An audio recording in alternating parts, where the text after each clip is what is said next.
Hello, today we're going to review Asians Are White by Min Zhao or Asians Are Black by Jamie Kim. Are Asians Becoming White by Min Zhao? This is a quote from Eric Liu, a best-selling New York Times author who actually went to Harvard and also was the speechwriter for President Clinton. So he was pretty much seeing the top echelon of society. And this is a quote from his best-selling book. He's Chinese American. I was never asked to be white. I am not literally white. That is, I do not have white skin or white ancestors. I have yellow skin and yellow ancestors, hundreds of generations of them. But like so many other Asian Americans of the second generation, I find myself now at the bearer of a new strange status, white by acclamation. Thus, that's what I've described as, quote, honorary white by other whites, and a quote as a, quote, banana by other Asians. But the honorific and the epithet takes on a given idea to the extent that I've moved away from the periphery and towards the center of American life.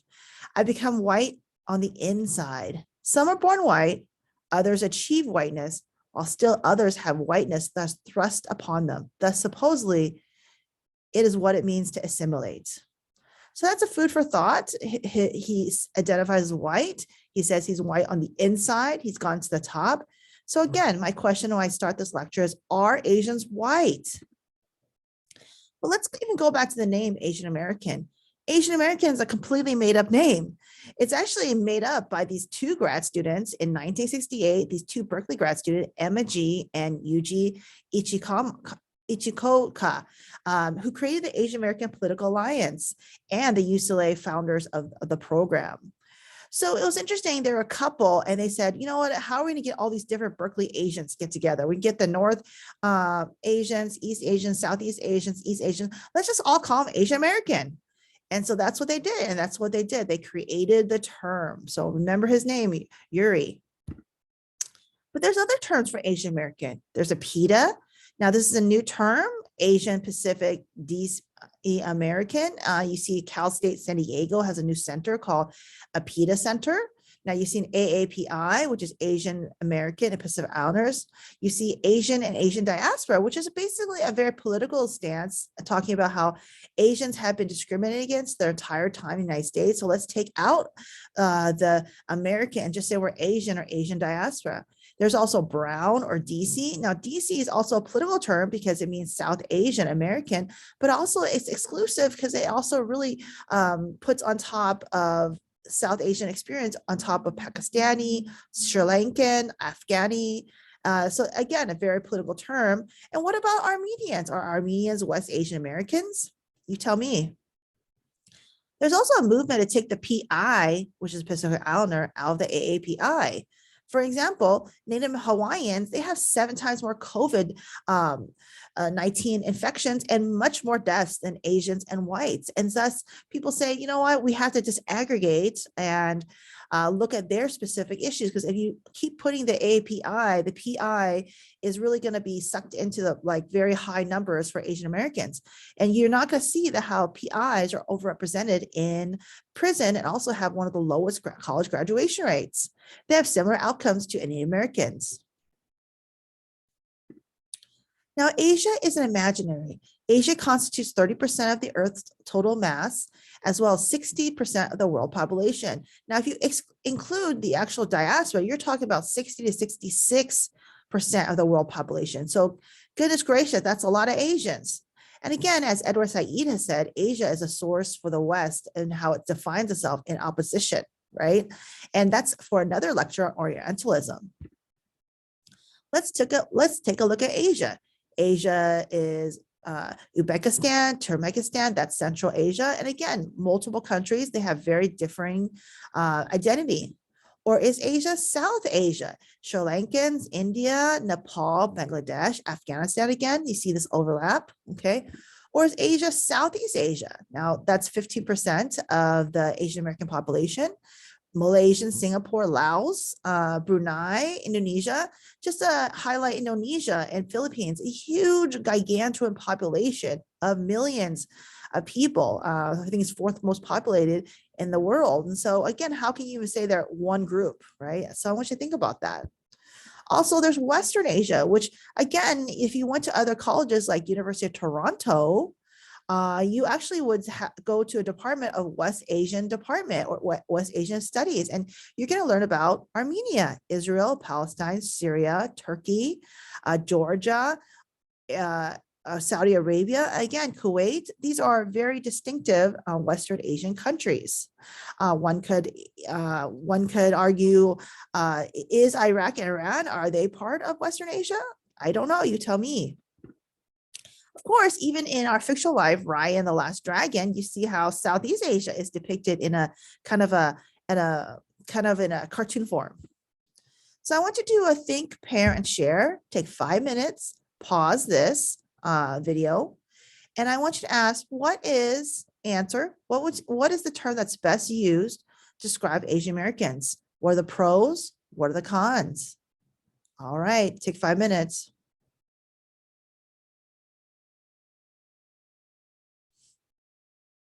All right, thanks for coming back. What did you think? What is the best term for Asian Americans? Should it be kind of like the BICOP term and use APITA, which a lot of people are doing, or is that a negative term? Is that exclusive, right? Again, this is, you see, I think a good place to look is actually books that are being published, centers that are being developed, and also even studies at different colleges. Take a look at that and see what you think.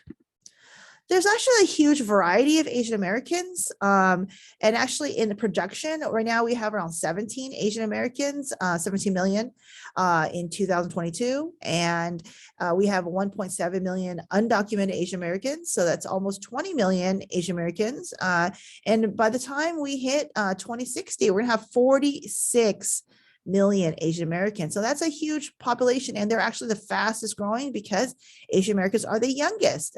They share with Latinos that their age is young, and so they're going to reproduce even more so. So again, what is Asian American? What is Asia? Pre-contact. Well, if you're interested in anthropology, and this is where I diverge from ethnic studies and Asian American studies, I am an anthropologist. I look at theories, and I teach this in Anthropology 1. There's actually like two pre-contact historical kind of theories about humans, all humans, millions of years, millions and millions of humans. And there's two big theories. One theory is called out of Africa, and the other theory is called multi-regional. Basically, it's a theory that 2 million years ago about the origins of Homo sapiens. We're Homo sapiens. And before us, there are other hominids, and one was called Homo erectus. Now, if you're interested in the multi-regional hypothesis, it says Homo erectus, okay, in Africa, 1 to 2 million years ago, came out, and they went into the earth, and they spread into equally. They became African, European, Asian, Austronesian, right? So they kind of like migrated out of Africa, and then they had the four-way migration, right? And they interbreeded among each other.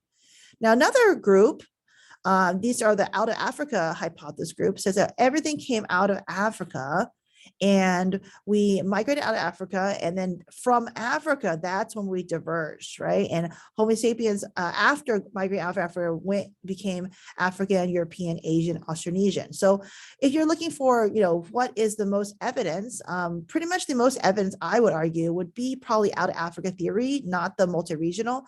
But having said that, there are people who believe, such as like really renowned people from University of Michigan. So again, I invite you to do your own research, make your own decision. Are we all out of Africa, or did we do a four-way split, multi-regional development for Homo sapiens, Homo erectus into Homo sapiens? Now, the term white is also a term. It's not biological. There's no such thing as white. There's no such thing as Asian. There's no such thing as black. These are, if you want to think of humans in these like tight, beautiful boxes of different race groups, you're going to be very shocked, because guess what? We all mixed. And if I took a swab, like a little cotton swab, everyone's cheeks right now, and I studied and took your mitochondrial DNA, guess what? I can take you all back to Africa. So what does that mean?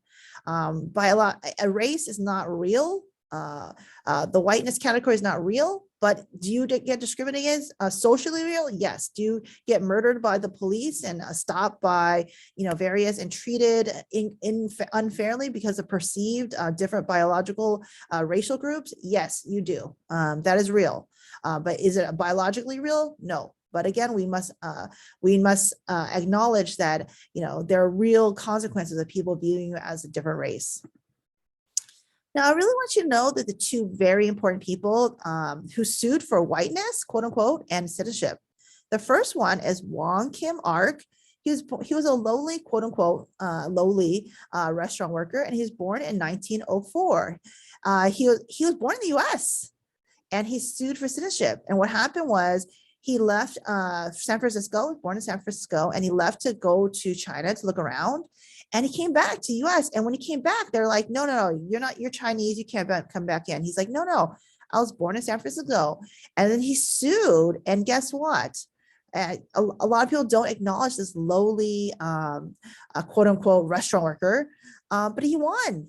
And it really transformed America, right? Birthright citizenship, right? He's the one, this Chinese restaurant person. So really wonderful. Please memorize his name, Wong Kim Ark. Know his story because actually he's had a huge impactful impact. And again, this Asian American ethnic studies class is banned in several places like Texas, Arizona, probably going to be in also Nebraska and Oklahoma. So again, they don't want you to know this. So know that these Asian Americans have always had an impact and they've always fought back from the beginning. Also, Bangvat Singh Trind, he is Caucasoid. He's South Asian, and he said he's Caucasian, which is genetically true. If we're going back to the out Africa on the groups, he said, I'm white, I'm Caucasian because geographically and also genetically, I'm Caucasoid. And he's true. He actually sued and lost. The Supreme Court said that he's not what people think of as a quote white person. And so even though genetically and also historically and human origin, he is Caucasoid, he did lose. But again, I always want you to know Asians have always fought back. Now, Tako Ozawa filed for United States citizenship under the Naturalization Act of 1906, which allowed, quote, only free white persons and free peoples of African nativity or persons of African descent to naturalize. Ozawa was Japanese American who was born in Japan but lived in the United States for 20 years, did not challenge the constitutionality of the racial restrictions. Instead, he claimed that Japanese people were properly classified as free white people. Of course, there's an anthropological argument that some Ainu have Caucasoid in them. But again, he argued that his skin is just as white people. His economics is just as much, etc. He did fight for that, but he did not win. But again, I want you to know that throughout history, Asian Americans have always fought back for whatever position they've been in.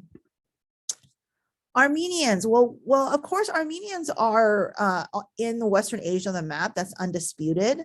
Also, please do your own research and look at how Armenians were treated in such places like Fresno.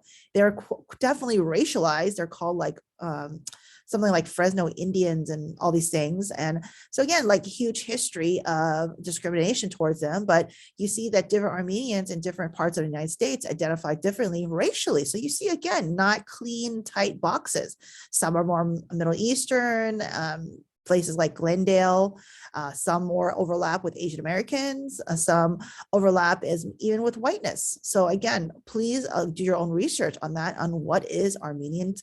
And are people who are actually fighting for West Asian American studies as ethnic studies to include the racism that's been towards Armenians. And again, that would only happen if they declare themselves as non-whites. And so that there's a great article on Diaspora Magazine. And there's pluses and minuses, quote unquote, for the model minority by identifying with a certain group, particularly whiteness. Now, there's underneath the model minority myth is the white, right? I do want you to know the historical born evidence of what happened. This guy, William Peterson, he's a sociologist. He wrote this article and he said that, Japanese Americans, they're totally discriminated against, and hey, they're the model minority.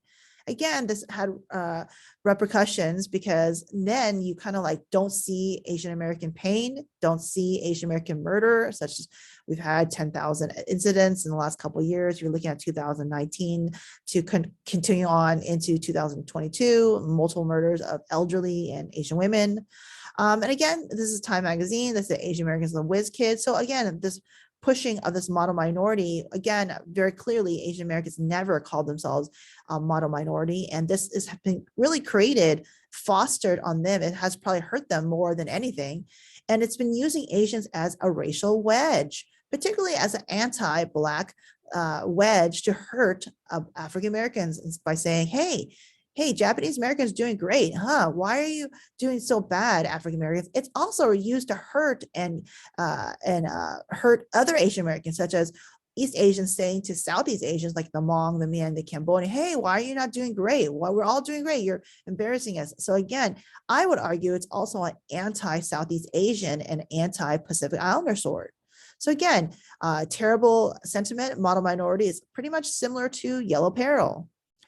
So not so much white as being American. So one quote is, I hope to accomplish 3 things: to own a house, to be my own boss, and see my kids go to Ivy League. So the ever-changing Asian Americans, again, Asian Americans, there's 4th generation Asian Americans in San Francisco. But for the huge group now, including San Francisco Asians, right, who are no longer the majority, the kind of aggregate, if you look at the old aggregate of 20 million, the 2nd generation, they don't really speak their native Asian American language anymore.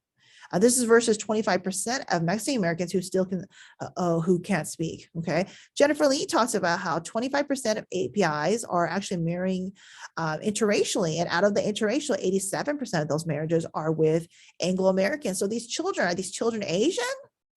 And also 12% of these Asian Americans are identified as mixed race. So what does that mean?